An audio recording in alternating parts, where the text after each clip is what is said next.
Paul, Deluded, I'm back again, your favourite YouTuber out and about on these London streets. DG and Soho Square, man, I haven't seen a better duo since Andy Cole and Dwight York, to be honest with you. But on a serious note, you lot know me, no amount of rain, nothing can stop me from making videos. I'm not going to lie to you lot, people. In my lunch break, this is take 2 because I've gone to I've gone to Pret and eating and whatnot. I tried to be smart, make this video. Then when I went to the, Pret, was gonna upload it. The weather was having none of it. I actually was sat here trying, and we was off to a good start. I'd say I probably recorded 3 minutes, people. And then the wind, I had an umbrella and that wind blew it away. I had to cut it, people. I had to cut it, but we got here in the end. Obviously, for those of you that like bantering me about pigeons, we're all clicked up now. It's all phone them, bro them, Well, it's all a gang business now. We were enemies at first, but it's all blessed. Spud me, I'm lying. Still pagans, where don't trust me. Judas thing. But on a serious note, got some Arsenal stuff to speak about. Now, is there any relevance to it? Potentially not. But if nothing more, it makes for decent content. As you lot saw, I took it out my back pocket. It is now crushed up and more or less annihilated. So here it goes. Let's get it out. You know what, let's soldier it and sit down, man. We're going to be wet, but we have to hold it up, man. We have to hold it. But first things first, now the Olympics. Brazil qualified for the Olympics. Yesterday, I believe they beat Argentina 3-0. So they've qualified for the Olympics in 2020. They'll be defending their football gold medal in Japan. And now, obviously, why this has relevance is because I know Gabriel Martinelli is spoken about as potentially someone that can get, or is on the verge of getting a call up to the Brazilian national team and things if he carries on. But he's made no secret of his desire to represent his country at any basis. And you previously heard how Arsenal kind of rejected the call up at under 23s level, Brazil under 23s level for him. And obviously, I don't know, but I would say he was a bit upset, but not upsetting that it's the end of the world, but obviously it's national pride, but we didn't let him go. You'd imagine he'd be allowed to go to the Olympics this time around, and to be honest, I'd have a problem if we didn't let him go.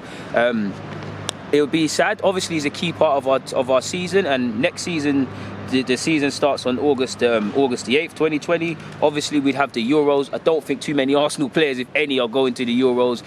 Probably the strongest candidates, Bellerin, he's not going to get in the Spain side. Lacazette, current form, doesn't get in the French side when he's in the best of form, much less this. Holding's not going to go with England. Saka's probably our biggest chance of going with England, and he's not going to get a call up. So we probably have to thingy off. I mean, the Xhakas, the Lenos, players like that. I don't know if Greece are in the competition or Bosnia, but if they are, then obviously Sead Kolasinac and Socrates, maybe even Mavropanos, if he continues his encouraging performances at Nuremberg on loan, can get a call up. But not too many people are going to be there. So obviously in pre-season, it's going to, obviously as a manager, your season is always going to be disrupted by stuff in pre-season.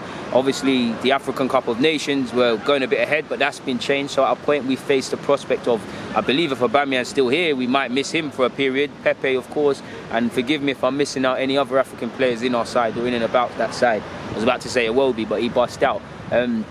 And it will be difficult. Obviously, pre-season, you want Arteta to be able to bring players in, but the bulk of the team, if he is going to keep some of these players, you want them there, to which Martinelli is a shoehorn in that regard. Like I said, the season starts August the 8th. The Olympics is from the 22nd of July, actually, until the start of the Premier League season. And you have seen some players play at competitions and then come back. You've previously seen, particularly under Wenger, we give players when they're participating in tournaments, whether that's Olympic, maybe not so much Olympics, but Olympics, Copa America, all these things, they get 2 weeks or a month off. I think Martinelli, he's young, he's fit, he can play, he'll be ready to go in the season, but we'd potentially have to give him a break because we need to be careful. Obviously, he's one of the first names on the team sheet. He's a lovely player, but he's a young man. He's going to play a lot of football for Arsenal this season, rightly so, on current form. Obviously, if he goes off with Brazil, that's more football. We've got to be careful and protect this 18-year-old, and maybe not so much physically, as much as that's an issue, allow him to recharge himself mentally. And obviously, with these young players, it's different, but Rashford at Man United, you have to obviously save them from themselves. Obviously, if depending on how long the competition goes for, he faces the prospect of obviously still being in the competition. I assume that's the final, or if that's the ending ceremony for the Olympics when we kick off. I'm not too sure, but yeah, so shout out to him. I was going to make this in a separate vid, but I felt the need to mention it now.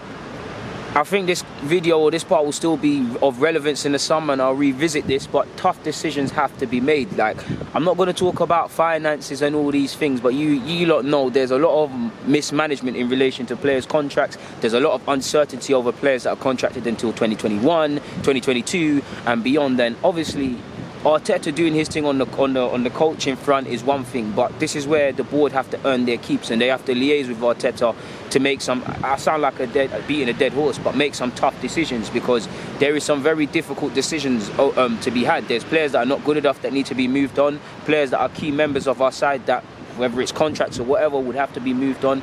We need to make a decision, not just for the short term, but the medium and long term. And it's down to the board to bring in have the foresight to address areas and rebuild the spine. Bring in players that if they can't reach the first team, they can be sold on for profit and whatnot. Look at areas where we might be overspending on players, like I'm not saying Kolasinac, for example, but some people might argue we've got 3 left backs now, with Saka being able to do that. He's on 100k a week, he's contracted until 2022, so you'll have to sit down and probably revise his contract. Is it something we want to do, give him a boost of wages, or is that something we look to move on? I'm not scapegoating Kolasinac, I'm just painting a picture, because if you look at it, we were heard no players can run their deals down. There's how many players in the last year of their contracts? There's Mustafi, Ozil, Aubameyang, David Luiz, Socrates and Mkhitaryan. Disregard what you feel on all of these players and your personal opinions, and just look at their contracts. How much millions is that in annual salaries? How much is that in weekly wages being forked out? Decisions have to be made. Part of me believes, especially with Lacazette and Aubameyang, I think we're going to probably sit on our hands, and they'll both be here at the start of the season. And then you lot know the typical stories with contracts with 2022 with Lacazette and Aubameyang 2021 respectively. But it'd be also, but on the other hand, it's naive to believe that one won't be sold. You'd imagine if the club has any principles or morals, difficult decisions have to be made, regardless of how great Aubameyang is, and he'd be the last to go. I've actually highlighted him in orange, people. He's the one that I really wouldn't want to let go out of the 2021s, but difficult decisions have to be made. Mesut Ozil, can you move him on? There was interest from Qatar allegedly. There's been American links, there's been Fenerbahce links. He's spoken of wanting to see out his contract here. He's been utilised by Arteta. Difficult decisions, because not only are you going to need to make decisions, you're going to need to get man on and bring man in. And the more we kind of fret away from making these decisions, because whatever you think about Ozil, Arteta's using him, so you might as well say he's our first choice playmaker. He's 31, he's not going to be here long. Aubameyang the same. Do you get it? Our centre halves, if you were to scrutinise it, yes, we brought in Pablo Mari, but he's here on loan, people. Do you get what I'm saying? Our 2 first choice centre halves in Socrates and Luiz, they're on the wrong side of 30. They're contracted until 2021. So there's a lot of uncertainties and a lot of decisions to be made. Let's not be naive. Not everyone who's contracted until 2021 is going to leave in the summer, and that could have a dangerous effect, people. Do you get what I'm saying? But difficult decisions are going to have to be made, because in an ideal world, you move on Mkhitaryan, of course, because he's not at the club. He's like Ozil, 2021, big wages. But if Arteta wants to use him, then you keep him. But again, is he worth giving a new deal to? Potentially not. In fact, he's not. So we're going to need to move him on. Ozil the same if we bring in another creative midfielder, which we should. Aubameyang, a difficult decision, probably the difficult of the lot.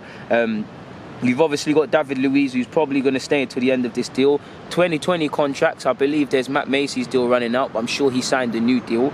And it's important to remember, in terms of resale value and keeping down reputable base players, I have to praise the club. Allegedly, we're in talks with Saka, or have been for a couple of months. Guendouzi potentially has resale value. We heard there's contracts for that. While there was official confirmation a few months ago that Joe Willock signed a new deal. Regardless what you think about these players, tying down players to sell them is a thing, because let's just say Nelson, Joe Willock, Maitland-Niles, and none of these players apart from Martinelli and Saka make it. We have to be able to get a 20, 15, 20 or even more for Maitland-Niles. The same for Joe and all of these other players, Emil and Nketiah, if he's not going to be used, and use that to get back to revitalise the side. You get what I'm saying? I'm not saying I want to sell any of them, but we need to think about how we can bring players in, how we can make money off players as well as that. 2022, you've got obviously Lacazette, and again, difficult decision. You've got Kolasinac, you've got second choice goalkeeper Martinelli. Not Martinelli, he's a good player, but he's not a goalie. You've got El Nene, who's not here. You've got Guendouzi and Eddie Nketiah, I believe, as well as Callum Chambers. Now, I've highlighted them players in orange as well, because I would keep Eddie, obviously with the uncertainty over our strikers, and I think even if Eddie proves he's not good enough to have a place in Arsenal's first team when it comes to it. I think there's some resale value there. Surely a 20 million minimum for him, because teams with worse players and worse positions than us are hustling. So we need to think about these sort of things. Guendouzi, regardless what you think of him, he's young. There's potential resale value there. You need to tie him down. Do you get what I'm saying to you lot, people? Callum Chambers, to be fair, I think if he proves his fitness, he should be in line for a 2-year extension or something, because I think he's proven he can have a role in this team. But he's previously been someone that's been available for the right price. Is that someone we want to move on with, being English and reselling? And obviously the English thing is something we've got to keep in mind, people. In the year 2023, you've got Reece Nelson, Maitland-Niles and Torreira's contracts, as well as Xhaka's. Now, Xhaka is Xhaka. He's a key part of the team. He's obviously signed an extension. His might not be a pressing matter, but that's one in the back of the mind. You've obviously got Maitland-Niles, Reece Nelson, Rob Holding. Regardless what you think of them three, surely, again, £20 million minimum players, people, that we should be able to sell on. Nelson, what, did we not reject a bid from Crystal Palace for Nelson? You've obviously got Torreira. Now, Torreira is of great importance, because you're looking at the Torreiras, you're looking at the Martinellis, you're looking at the Sakas.